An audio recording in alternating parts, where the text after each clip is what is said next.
Ойбай, сумкасын арқалап, мынау әлі жүр ғой демеңіздер. Сіздердегі өзім де күліп аламын, не істеп жүрмін деп ше. Алдында бір комментарийді алдында емес, жаңа комментарийлерді оқып отырсам, киімді әлі үтіктемеген, анау мынау деп жатыр да, ойбай деп есіме түсіп кетті. Қасқа мен шынымен киімдерді үтіктемеген екенмін ғой деп вообще ойымнан шығып кетіпті. Баламнан тығып қойған сумкаларды алып келдім. Баламның сумканы тығып жүрмін ғой. Ол ана апарсам ана жақтан тауып алады, мына жаққа апарсам мына жақтан тауып алады. Сонымен екеуміз әйтеуір арпалысып әйтеуір сумканы тығып жүрмейді әрі-бері.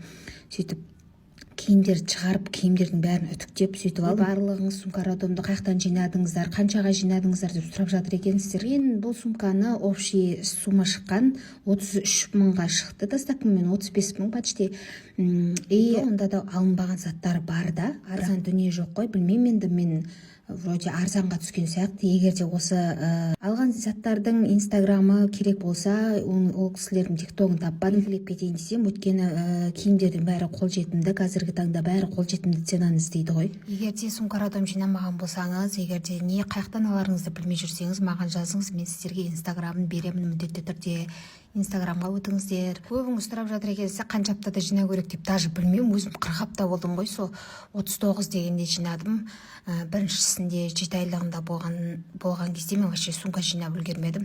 Осы да 39-да жинадым. Солай бүгін ұйқыдан ерте тұрып манты жасап қойғанмын. Кешкі тамаққа ертерек пісіп, ертерек дайын тұрсыншы деп. Әрі-бері киімді үтіктеп боламын дегенше мантым, тамағым да пісіпті. Сол тамағымды үйге әкеліп жеп алдым. Өйткені времянка деп бізде тамақ ішетін жер бөлек. Балам ұйықтап жатқасын, баламның қасына әкеліп үйге әкеліп жеп алдым. Маған ас болсын. Всем пока.